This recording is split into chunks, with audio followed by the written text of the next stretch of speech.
cafe, and it is Friday, so it is stories for children. And we have with us one of our stars. She's been with us virtually since we started Young Storytellers, and she has graduated, graduated to a full Friday slot. In fact, this is probably our third or fourth full Friday slot. So, ladies and gentlemen, could you put your hands together, wave, or generally whatever you do on Zoom, on the virtual reality, give a welcome and applause for Jasnamah. Take it away. Thank you so much. Hello, everyone. My name is Jasnamah, and today I'd be narrating a few folk tales from India, which is my country, and I'd also be narrating Sudha Murthy's stories, which I genuinely love. So, the first story is The Tastiest of All. Now, this is about four girls fighting with each other that what thing is the tastiest of all in this whole world. There once was a king who thought a lot about his kingdom. He always thought that what people believe about his kingdom, what changes he can make, and everything about the kingdom. Each day he used to dress up as an ordinary man and used to go out on a walk to his kingdom. He used to listen to people's while the people were talking, he used to listen to them. And after that, he used to improve on those points. One day, he dressed up as an ordinary man and went into the kingdom. He looked at a few people, ignored them because they were very much busy. And later, he saw four girls fighting amongst each other. Now, the reason of them fighting was very simple but also complex at the same time. All of them argued about what was the tastiest of all for them. While the first girl said, I believe it is meat. While the other one argued, no, it is love. While the third one said, it is liquor for sure. And the fourth one said, it is hunger. Now the king stopped there.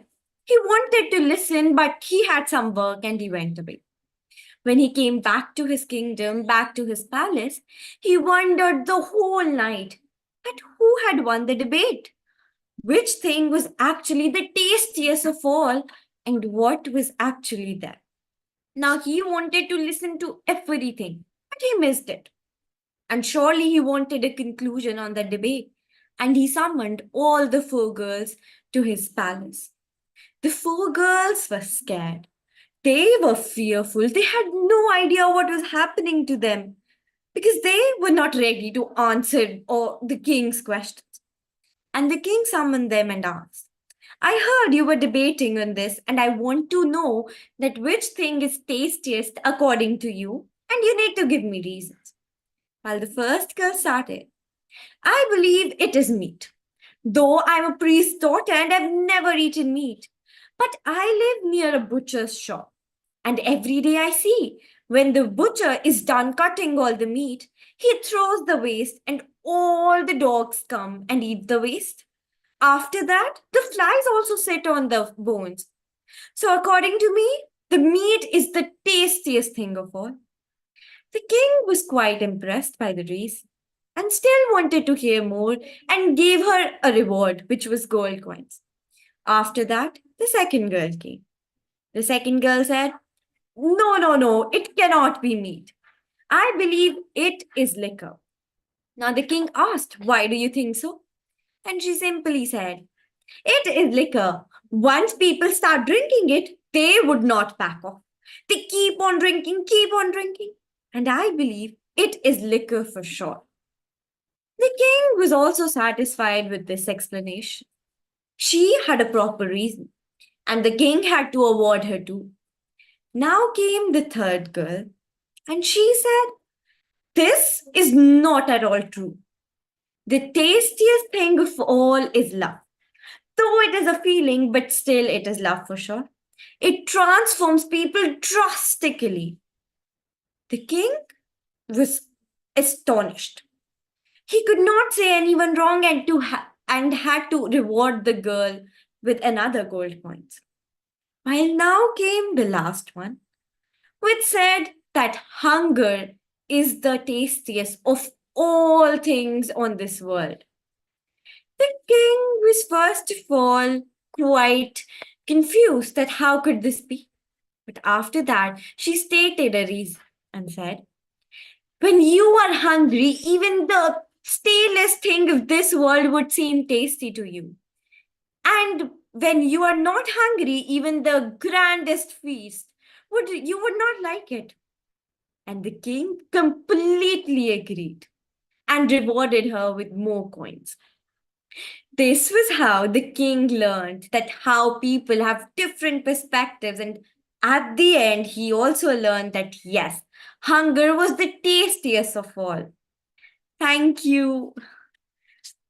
So this was my first story, and after that I'll be narrating the story of a rich man's vessels. And I would like to ask you, what do you think is the tastiest of all? You can answer me. Curiosity. Yes, for sure. What about you, John? I What do agree you with the think? girl who said hunger. Yes. Storytelling. Storytelling for sure. For me, it is storytelling. So the next story is A Rich Man's Vessels. There was once a rich man who lived in a small settlement. Now he was a rich man because he had a lot of vessels. He used to give those vessels to people, and people used to use it and give him money in return. This was his usual task. Every day he made vessels, and there was no other person in the whole settlement that could make vessels like that person made. Now, the rich man was very confident about his vessels, and every day he used to lend his vessels to people, and they would return it. One day, a person came. He was an ordinary man from his settlement, and the rich man gave the vessels to the person. Now, the person took the vessels and took it to his home. After a few days, he returned the vessels to him.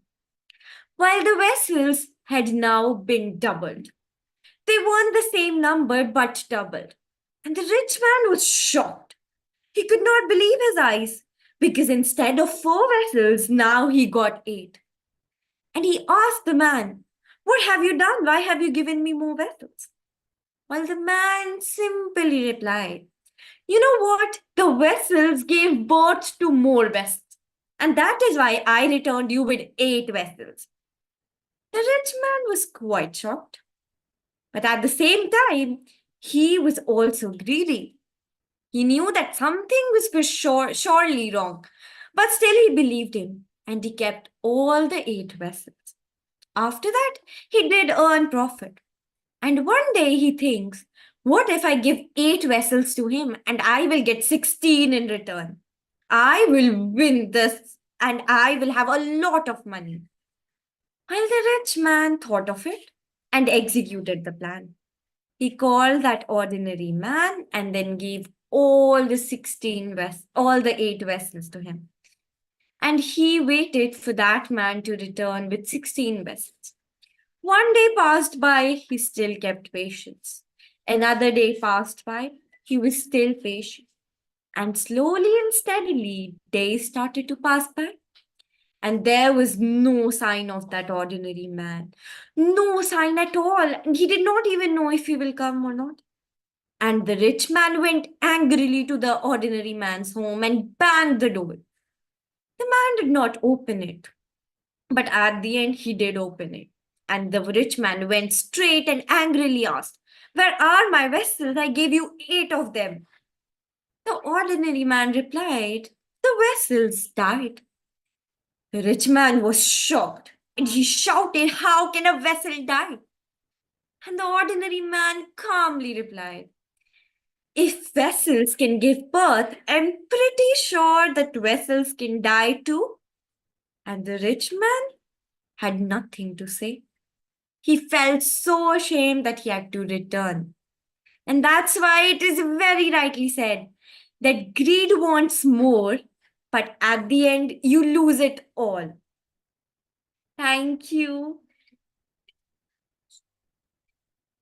I hope you liked the story. And so the next story is the very expensive coconut. So in India, in southern part of the India, people are fond of coconuts because it's coast and then you get a lot of coconuts. So there's a sweet dish which is coconut burfi basically. So this story is about that. There was once a man. The man was quite a miser. He did not like to spend money at all, but he enjoyed to eat food.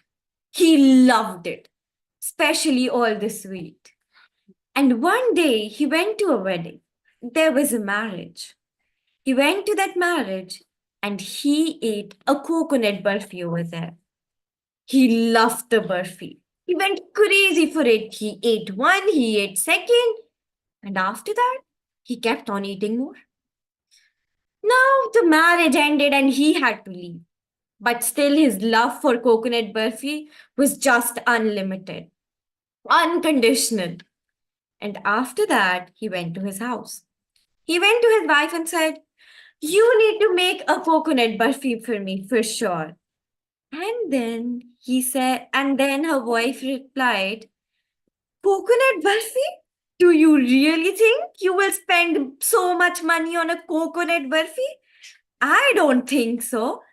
You need to spend money for that, which you surely don't." Now the man felt quite ashamed, but he surely wanted to eat that coconut burfi. And then he replied and said, "I will get coconut. You wait and watch. You will just make me a burfi."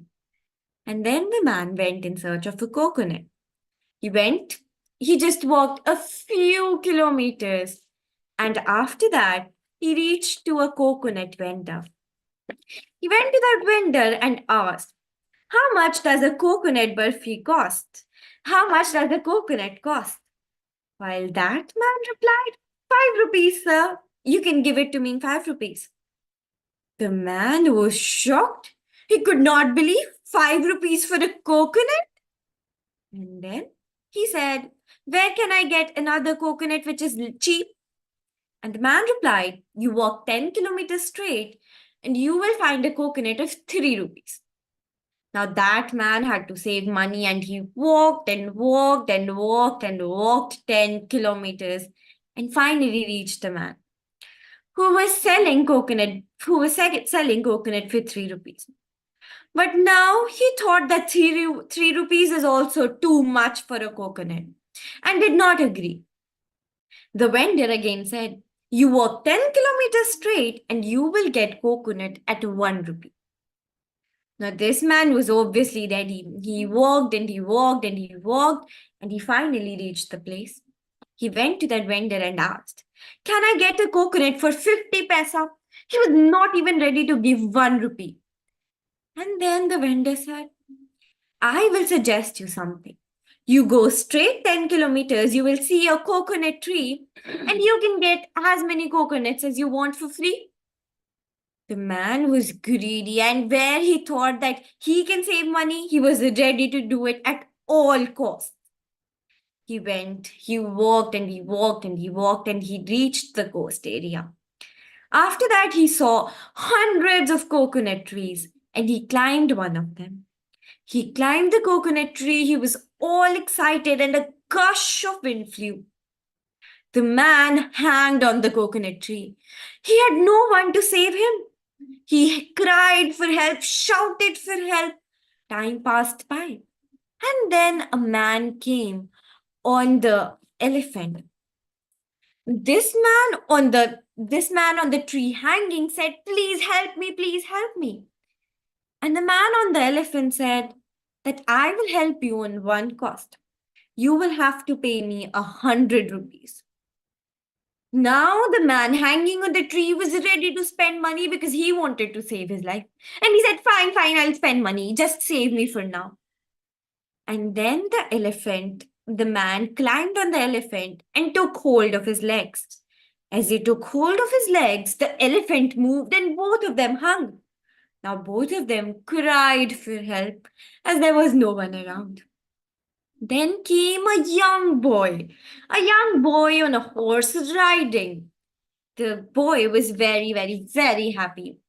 And then he sees the two men hanging and asks them, "Do you need help?" And the men replied, "Yes, obviously we need help." And then he said, "I will need 1,000 rupees for that. Are you ready to pay me?" While the men were ready to pay anything just to save their lives, and they said, "Yes, obviously." And that boy was a young boy, as I told you. He was too much excited. He also took hold of the man's legs and he also hung with them. Another gush of wind blew by, and three of them fell down with all those coconuts on his head. Now the man did not only had to pay 100 rupees or 5 rupees, but at the end 1,000 rupees to treat his bones, as well as pay the men who were trying to save him, which could not. So this is how a 5 rupee coconut, just 5 rupee coconut, turned into such an expensive coconut for him. Thank you. So has anyone tried coconut burfi or any Indian sweet before? There's a dish that is supposedly Jamaican that uses coconut or coconut milk and peas and rice, which I love to do. And I also make uh, drinks, beverages, Right. child-friendly ones with coconut milk and coconut cream. I like fresh coconuts. I don't like the shaved stuff. But your story had me in stitches, had me laughing. You've grown so as a storyteller. I love it. I'm going to be quiet. So I'll show you the coconut burfi, which, it is made in India. So it is something like this. I do have it with me. So this is how it looks. It's made of coconut and it is very tasty. It is very tasty. Now I have my fourth or third story. I've lost count of it. The tired horse. Usually we use horses for transport for people to help. There was once a man named Shantiram. He had a young boy with him and a horse. All of them worked very hard. They worked throughout the time, and they worked on their field. They used to, plant crops and then sell it to the market. And one day, this small family of a horse, Shantiram and his young boy, decided to take a vacation. They decided to go out.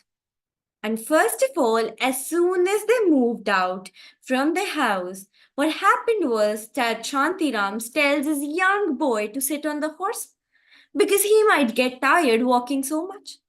And so does the boy. The young boy hurriedly climbs over the horse, and the horse moves with the young boy on his back while Shantiram walking beside it. They cover a few kilometers and they enter a settlement. Now people start shouting over here. "Look, this boy is so rude. Look, this boy has no brains. His old father is walking while he is easily sitting on a horse and going." Now the boy felt very bad. He felt he had done something completely wrong, and then he climbed off the horse and let his father climb on the horse. And this happened. They walked another few kilometers, and Shantiram was sitting on the horse this time. The young boy was beside it, and all of them were walking. They entered another settlement, and over here the people start shouting again. "Look what the man is doing. He is sitting while his young boy, so small, is walking. He would get tired. This man has got no brains." While now the man felt very bad. He felt as if he had committed a crime, that his young boy was walking while he was sitting lazily on the horse.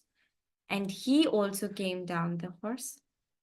And then both of them walked beside the horse. No one sat on the horse because they felt bad. They entered another settlement. And guess what? This time also the people start shouting, look how foolish they are. They have got no brains. They have a horse, but they are still walking. They are so stupid. Well, now both of them realized that they should climb upon the horse and walk and then, continue their journey. And they did so. Both of them, Shantiram and his son, climbed upon the horse. The horse was tired and they walked a few kilometers again. They entered another settlement. And as you know, the people won't stop. The people started to say things again. Look how foolish they are. They have got no brains. The horse is so tired, but still they are walking. Now both of them felt bad again. They were devastated. They wanted to help the horse because people made them realize that they were troubling the horse and making him tired. What they did this time was that they tied the horse with his legs and both of them put the horse on their head and walked. They crossed another settlement. And obviously, the people could not stop speaking and they started laughing. This time it was only laughter, while a sense of strong ashamed in both the son and the father. And they believed that they had done something wrong, but they had no solution for it. They were about to, they had just untied the horse while the horse ran away. And both of them looked at each other because they could not really understand what had happened and what had they done. The horse was nowhere to be seen, nowhere. Thank you. Hey, John. Yeah. She's almost left me speechless, John. She has become such a prolific teller. Thank you I so know much. that the next generation of storytellers is in good hands. Thank you. I mean, I'm really impressed. Every time I hear you, you are better and better. And just when I think you can't get any better, you get better. And I love the stories. Your stories are full of wisdom and practical applications. Okay, I'm going to go back to trying to be quiet. Baba C, I completely agree with you. I've not been on here for a long time, but the difference from the last time I was on and this time is absolutely amazing. Thank you. Thank you so much. So now I have the last story for the evening, night in my place. It is the unwanted guests. This story is about a priest whose name was Vishnu. He had a wife. Now his wife kept on working for all the guests the priest brought into their house. Every day she had to cook meal, though she had to sleep empty stomach. They had no choice, but they wanted to serve every day. Vishnu brought new guests every day. One day it was one person, other day it was two, while the third day it was more than three. This continued. Now the wife was tired, annoyed, exhausted, and agitated. She wanted to find a solution. She could not say no to the guest. She could not say no to her husband. So she had to find a clever way to say no to the unwanted guest which came to her house. And one day, what she did was that when Vishnu brought guests at his home, she simply kept a stick, which is known as a danda in Hindi, and started to pray around it. She started to worship that stick. While the guest was confused, and the guest asked, "What are you doing? Why are you worshipping a stick?" Now she very calmly replied, "I am worshipping this because I feel bad when my husband hits all the guests with these sticks and beats them when they come for feast at our house." The guest was shocked.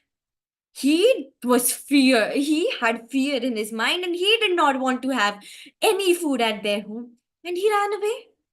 Now Vishnu came and asked his wife, "Where did the guest go?"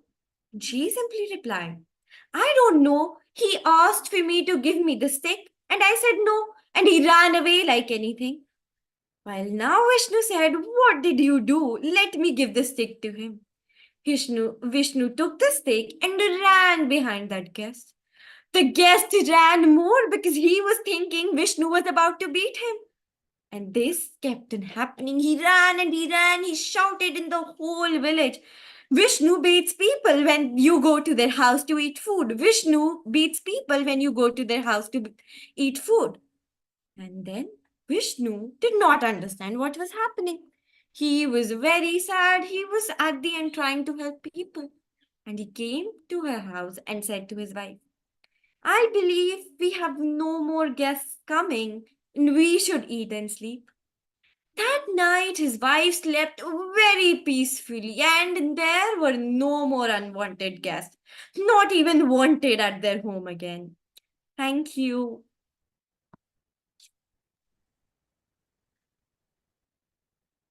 Jasnamah, that was amazing. Fantastic. Now, we're going to talk about how amazing you are in a minute, but right now I must say what's coming up. Tomorrow at 1:30 p.m. UK time, and which is probably the middle of the night for you, Jasnamah. There are personal, Rachel Smith from Hong Kong is hosting a session of personal stories. Well, can we make sure we change the thing straight afterwards? And then next Friday, we have for the first time on worldstorytellingcafe.com from Texas, originally from New Orleans, Angela Davis. So that would be brilliant to have another American on. Yes. So that's what's coming up. And of course, the first Wednesday in November is always Tales and Tunes, 7:30 in the evening or 7 o'clock in the evening.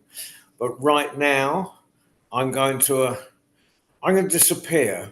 But if Donald and I have King Louis, it's good to see you on here again. And but I'm going to leave you and Donald just to tell Jasnamah how fantastic she is. But I'm going to leave the meeting right now because I'm about to get on I'm getting ready packing to get on the plane to come back across the Atlantic. I'm north of the border in Canada at the moment. But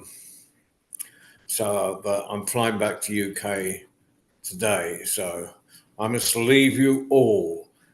Jasnamah, mate, that was amazing. Thank you. Thank you so much. Thank you so much. Hey, John, safe journey. Safe Thank journey. you, Donald. Safe Good to see journey, you. everyone. I'm just back from Los Angeles, and it was a good flight. I've got Asa with me here, Donald. Donald here. Oh, yeah, come here. Say hello to Donald. Hi, Donald. Hello, Isa. How you doing? Love to my son. Yeah, having fun over there? Yeah, we're in Vancouver Island at the moment, but not much longer.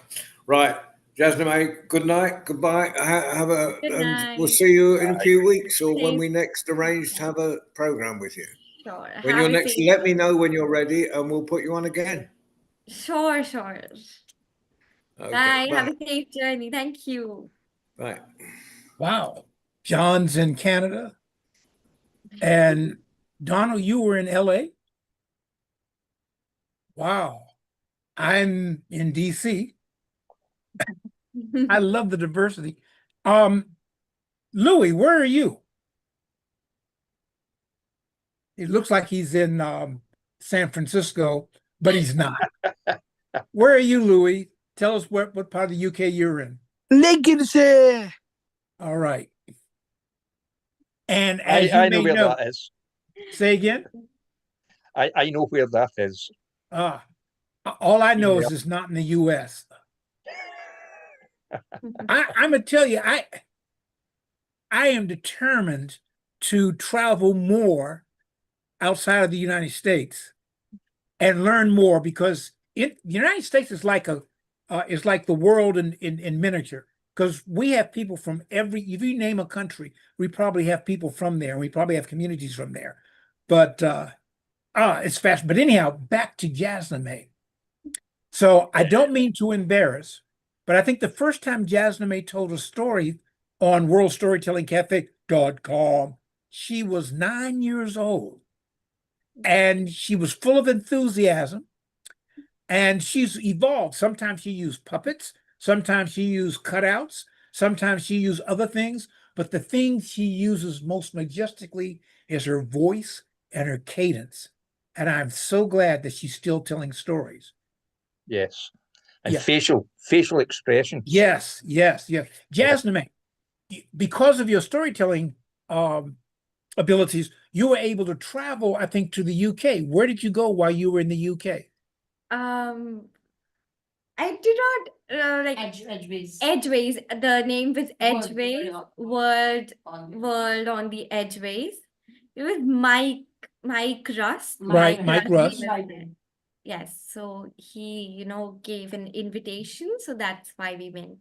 Countries. Right. But that's a shame, because I was supposed to be there, but it clashed with my Los Angeles trip, and I couldn't do it. Yeah. Have I been Maybe to LA? maybe next year. Yeah. Yes, maybe next year. So Jasnamah is an international storytelling phenomenon. Yes, I agree. Yeah. And I understand that your mom tells stories too, yes? Yes, she does. She Right. does help me out with my stories, all of them though. Right. Well, it is a blessing to have things that you share in common with your parents, especially things that you share that you both enjoy. Yeah. I had an uncle who was a storyteller, and I didn't know that until I saw him performing at a major place in DC. And I've traveled in a few places in the world, but one of my favorite storytelling performances was with my Uncle Charles and my baby brother, who at that time I could call baby brother, and we were on the same stage together. And for me, that's the same year I did the World's Fair. But to me, that was over the moon. So you're very blessed to have a mom that shares your passion. So thank you. And every now and then we hear from your brother. So tell him I said hi. Tell him we say hi from World Storytelling Cafe. Is there anything you would like to say or share? I would like to I got disconnected from storytelling, I'd say, for a few months because I'm doing my 10th right now, and then we have a board, so I was studying basically. Oh, So now I'd be more regular, I feel. Okay, well, we miss you, but education comes first, second, and third. So, and if you want to do a storytelling session at some other time, let us know, and I'm sure John Rowe will make it so. absolutely. Because we do. I mean, we do truly enjoy you as a story. Jasmine, you know what? A few Yes. weeks ago, Louis told stories. Oh, Yes. Oh, Yes. and I missed it. Yes, Wow. he Oh, told stories, right? And he has no idea we're talking about him. But yes. Well, I usually have I play music Oh, locally on a Friday, but that's all finished now. So, like Arnold Schwarzenegger said, I'll be back. yes. And I believe the first Friday no, it won't be the first Friday. I know I'm doing a Kwanzaa special in December, but the Oh, date escapes me right now. I think I want to say it's the 26th. I don't know. I just know it's on a Friday. But hey, Jasmine, I know this is your hour, but ask your mom to step in front of the camera. yes, Yeah, sure. I'm here. Hi, hello. Hello. Yes. hello. Hi, So- Louie. How are you? I He's- was not. I don't want to disturb you all. You're so not. that's why I You're was not. sitting by her side. I just wanted to say thank you for giving us the gift of Jasnamah. Oh, You know. that's your all hard work. Because of that, she is growing up and doing so much. Yes, yes. You know, but I was just saying, I'm not trying to embarrass, but parents, when parents and children, when they share a passion, is a wonderful thing. Because now she's a teen, so there'll be days that you're gonna like, Yes. who is this I child? always push her for the storytelling. I said, please Yes. don't give up for that thing because you have that thing in yourself. So Right. just come out and do it once in 2-3 months. That's enough for you. Right. You know, but we're always glad to have her. And you should do you should do a Friday stories for children. Yes, when are we going to hear? Sure, Yeah. sure. I'll do it. I'll do it. So we'll make that And work. I pressure. already narrated one story a long time back here on the World Yes. Story Cafe. So I'll try to do it. No, try, do. Okay, Yes. I'll do it. And I'm Sure. I'm quoting a very wise person That's called an order. Yoda. I'm All right. accepting that. We wanted everyone to see the person who inspires Jasnamah to tell stories, and us Yeah. and Jasnamah. Well, I think we're going to call it. My clock said, well, I don't know, what time is it where you are in India? It's 11 11 p.m. p.m. It's 11. It's Ooh. 11. What time is it where you are, Donald? It's 25 minutes to 7 in the evening. And where I am, it's 1:37 p.m. It's lunchtime. Louis, what time is it where you are? It is 37 past 6. Right. See, Louis Yeah. stuck in a movie. See that? He is stuck in a movie. Yeah. And the Golden Gate Bridge is behind him. Well, okay. So for everyone who's been tuning in, first of all, we want to thank Princess Jasnamah, aka my niece. We want to thank her for some fabulous stories. Thank you so much. It's always a joy. And her mom, Thank you. because her mom gave us the gift of Jasnamah. And we also want to thank Waleed for flying the magic carpet today. Donald, thank you, Waleed. for tuning Thank in. you. Zoom user, also known as the one and only Louis. And myself, I'm Baba C, Baba C. You know, I keep changing that and it keeps going back to Baba C, Baba C. And so we want to thank everybody. We're going to call it a wrap. Remember this, a story well told is a story worth telling. And as long as you tell stories, people, objects, places, and love stays alive. Thank you very, very much. Thank you Thank so you, Baba much. C. Thank you so much. Thank you, All right, everyone. good folks. Bye. We're gone. Thank you. Yeah. Until the I'm going next to eat time. roast chicken now. Bye. Bye bye. Thank you. Bye. Thank you. Oh, that was wonderful. It was, mate. It was. It was. It was. How are It made- you? I am hungry. Are I've been you? up. Yes, I've been up since six this morning. And What? I don't usually get up that early. And I've been up at 6. I didn't get my coffee until 10. What? No, I didn't get my coffee until 11. What? But yeah, and then I had a class I had to take online. I thought I was enrolling in a new class for graphic designs and stuff. It was the last class in the series, but I'm gonna sign up for next month though. How have you been, Louis? I'm good. I'm on All right. half term at college now. Oh, okay, okay. Well, I'm quite sure that Waleed is going to land the magic carpet at any moment. Yeah. See you next Friday. I'll see you next Friday. I'll tell you about college next week. Oh, All right, it's half term, so I'll back off to that. So all right, all right. I'll So tell you all about it. okay, and Louis, always be you. Same with you. All right, thank you. All right, you God can land God bless. until the next Bye. time. Everybody take care. And Waleed, see out. Thanks, Joe. Take care, good folk.